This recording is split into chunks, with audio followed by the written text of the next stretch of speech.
Kia, which means to rise, has a 5-star rating on safety, and safety is first.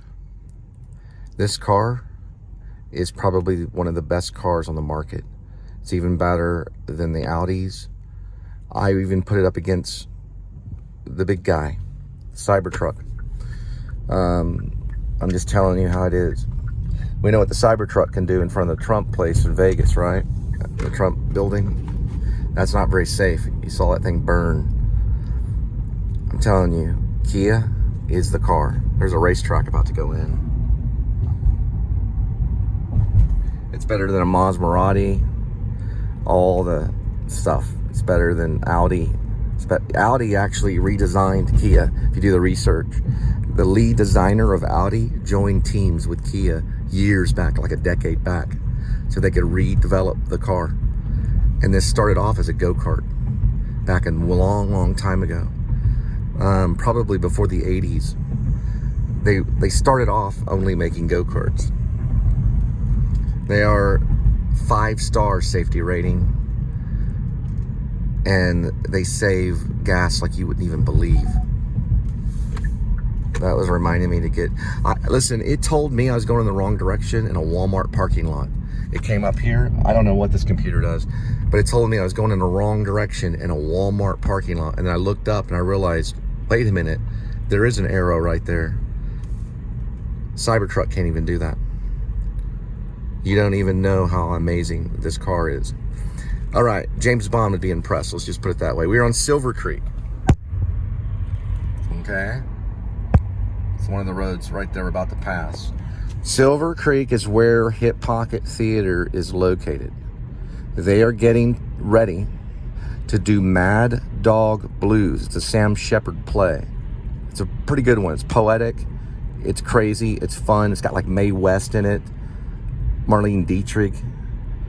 Some crazy character that can warp through time and space named Cosmo. It's hard to describe. It's very hard to describe. It's all over the place. It's got a character in it called Waco, Texas. There's this crazy guy with a guitar that's running around Waco, Texas in this trench coat. It's very almost noir at times, and then they're in a jungle at another time, and then they're in Frisco at another time. It is insane, right? And Hip Pocket did it in 1977. Sam Shepard did it in 1971 in New York at St. Mark's in New York in the Bowery in New York City. Hip Pocket Theater did it in 1977, about 6 years later. They did it at a backdoor restaurant, is what it's called, backdoor restaurant off Highway 80. I do not know if I'm going to put my name in the audition sign up until about 10 more days from now, maybe about 9 more days from now. But I've done 15 shows at the Oak Acres and including Silver Lake. This is the Silver Lake location. That's Hip Pocket Theater.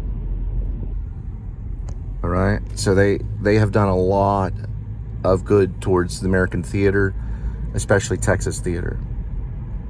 The shows that I've done, I'm going to try to recall. The first show that I ever did at Hip Pocket was probably late 1993 summer. Or was it 94? So I graduated 93 summer, 94. So it'd be 94 summer. That show was called Men in BVDs Greet Girls from Girdleville, or something of that nature, okay? I just played, it was a complete ensemble. So I played one of the men in BVDs. There were really no names of characters. It was just men in BVDs and girls from Girdleville. The second show that we did at Hip Pocket Theater that year was, they did Lake of the Apes, and then they did Adventures with Jesus. I played Luke, Saint Luke, or Apostle. Well, I guess he's the Apostle.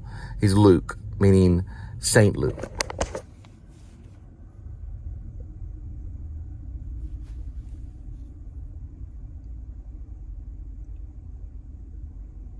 Huh.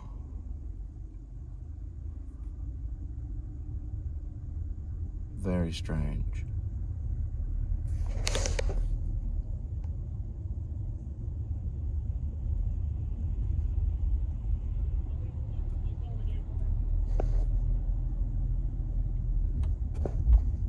lots of aggression coming out of this. A lot of aggression.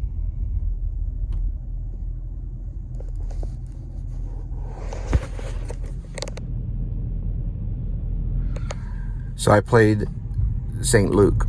Luke is the one that talked to Theophilus about witnessing Paul and, of course, Jesus Christ. Luke worked with Paul side by side. Anyway, we did the book of Luke. Okay, so the Word of God, New Testament, we did Luke.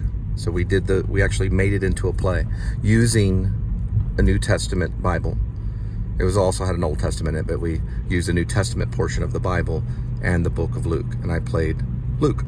I was fortunate and gifted to be directed by Johnny Simons, one of our best directors in the world.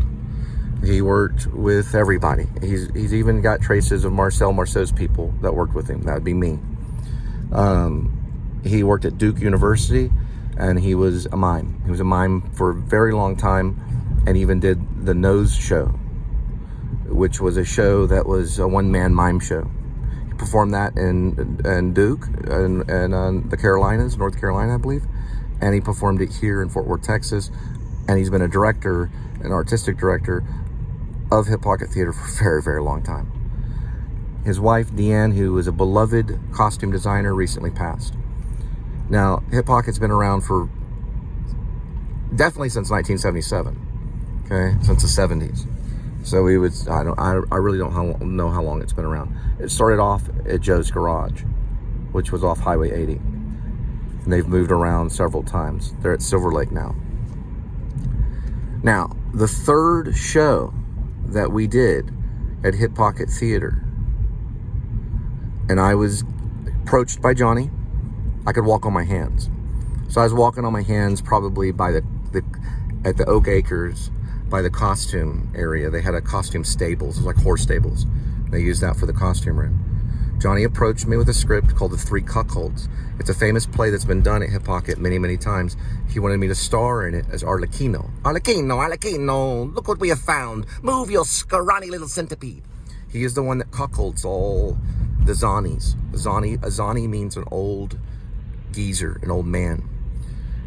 To be cuckold means that the wife is drawn into an affair and it's not with her husband, so it's with Arlecchino, and she's drawn away from her husband by the energy of Arlecchino. Johnny talked to me about Arlecchino. He showed me photos about Arlecchino. He showed me about slapstick and commedia dell'arte. It's probably the most important play that I've done is The Three Cuckolds, because it talks about food, sex, and money, and that's what anyone wants in Hollywood. All right. I was approached by Pete Gooch to play Ed Wood in Hubcaps Over Hollywood. I had to turn it down because I played Stanley Kowalski at Streetcar Named Desire at Texas Wesleyan University with Ken Stilson, who also is a genius. Ken had been out Hip Pocket a few times and seen some shows. He thought that Three Cuckolds was good. That may be in the reason why I got Stanley Kowalski. I would take Stanley Kowalski over Ed Wood anyway, because that's Tennessee Williams' genius, okay? Another guy that was named Ed Kennedy, he played Ed Wood. They did a brilliant production with Pete Gooch. He directed and wrote it. Pete Gooch is a genius. And they all did it at Hip Pocket Theater at Oak Acres. Oak Acres is a different area. So they're at Silver Lake now. The fourth show that I ended up doing at Hip Pocket Theater, okay, this is after The Three Cuckolds. Eventually, TJ and I from Wesleyan did Lysistrata. Now, I had already gone to Ohio to study mime with Greg Goldston. He's a mime artist. He is the mime of New York City. He's been on Broadway. He's worked with Marcel Marceau side by side. Marcel Marceau would come to Ohio, Gambier. Okay, Brian Beck and Brian Beck played Fatty Arbuncle and was also in Ed Wood. Brian Beck played Orson Welles in Ed Wood. It's actually not called Ed Wood, it's called Hubcaps Over Hollywood, but I call it Ed Wood. Hubcaps Over Hollywood, Brian Beck played Orson Welles. Brian and I went to Ohio. We studied with Greg Goldston. Brian studied for 2 intense sessions, or whatever you call them. They're like 3-week sessions or something. And so we lived there for 3 weeks in Gambier at the college, at Kenyon College. That's where Paul Newman went to school. And we studied with Greg. And then we came back and did Lysistrata. I did a show. The 5th one was called A Cup of Joe. It was a mime show. It was basically a one-man mime show. I did about 10 more after that.